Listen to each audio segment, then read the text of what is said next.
जय श्री कृष्ण दोस्तों। आज नवरात्रि के तीसरे दिन हम माँ चंद्रघंटा की कथा सुनेंगे और आपका श्याम माखन चोर चैनल में आपका स्वागत है। अगर आप ये कथा या मेरे चैनल पर पहली बार आए हो तो मेरे चैनल को ज़रूर सब्सक्राइब करें। आज नवरात्रि का तीसरा दिन है और शारदीय नवरात्रि का तीसरा दिन माँ चंद्रघंटा देवी की पूरी विधि विधान से पूजा अर्चना की जाती है। दुर्गा मैया के 9 स्वरूप है और 9 ही स्वरूपों में उनकी अपनी अपनी गाथाएं हैं।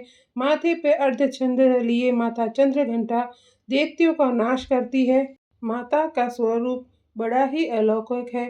माता के मस्तक पर अर्धचंद्रमा विराजमान है, जिस कारण उन्हें चंद्रघंटा के नाम से जाना जाता है। स्वर्ण की भांति चमकीला माता का शरीर 10 भुजाओं वाला है और अस्त्र से सुशोभित मैया सिंह पर सवार है। उनकी पूरी विधि विधान से चंद्रघंटा की माता की पूजा करने और कथा का पाठ करने से शरीर के सभी रोग दुख कष्ट आदि दूर होते हैं।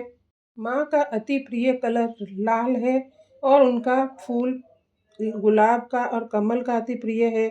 उनके अति प्रिय भोग में दूध की खीर और दूध की मिठाई है, जिससे माँ अति प्रसन्न होती है। पौराणिक कथा है यह है कि एक बार महिषासुर नाम के एक राक्षस ने स्वर्ग पर आक्रमण कर दिया था और उसने देवराज इंद्र को युद्ध में हराकर स्वर्गलोक पर विजय प्राप्त कर ली थी। स्वर्गलोक पर राज करने लगा। युद्ध में हारने के बाद सभी देवता इस समस्या के निदान के लिए त्रिदेवों के पास गए। देवताओं ने भगवान विष्णु, महादेव और ब्रह्मा जी को बताया कि महिषासुर ने इंद्र, सूर्य, चंद्रमा, वायु, अग्नि इन सभी देवताओं के सभी अधिकार छीन लिए हैं। उन्हें बंदी बनाकर स्वर्ग पर कब्जा कर लिया है और महिषासुर के अत्याचार के कारण उन्हें धरती पर निवास करना पड़ रहा है। देवताओं की बात सुनकर त्रिदेवों को अत्यधिक क्रोध आया और उनके मुख से ऊर्जा उत्पन्न होने लगी। इसके बाद ये ऊर्जा 10 दिशाओं में फैल गई और उसी समय वहाँ पर देवी चंद्रघंटा ने प्रकट हुई। भगवान शिव ने देवी को त्रिशूल, विष्णु जी भगवान ने अपना चक्र दिया और इसी तरह से अन्य देवताओं ने भी माँ चंद्रघंटा को अस्त्र और शस्त्र प्रदान किए। इंद्र ने माँ को अपना वज्र और घंटा प्रदान किया। भगवान सूर्य ने माँ को तेज और तलवार दी। इसके बाद माँ चंद्रघंटा को सवारी के लिए शेर भी दिया। माँ अपने अस्त्र और शस्त्र लेकर महिषासुर से युद्ध करने के लिए निकल गई।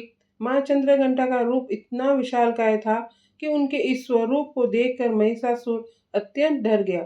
महिषासुर ने अपने असुरों को माँ चंद्रघंटा पर आक्रमण करने के लिए कहा। सभी राक्षस से युद्ध करने के लिए मैदान में उतर गए और माँ चंद्रघंटा सभी राक्षसों का संहार कर दिया। माँ चंद्रघंटा ने महिषासुर के सभी बड़े राक्षसों को मार दिया और अंत में महिषासुर का भी अंत कर दिया। इस तरह से माँ चंद्रघंटा ने देवताओं की रक्षा की और उन्हें स्वर्गलोक की प्राप्ति कराई। माता की कथा का पूर्ण होने के बाद हमें कुछ मंत्रों का जाप करना चाहिए। माँ चंद्रघंटा के कुछ मंत्र है जो बीज मंत्र भी कहलाते हैं। उन मंत्रों का हमें जाप करना चाहिए, जैसे ऐं श्रीं शक्ति नमः।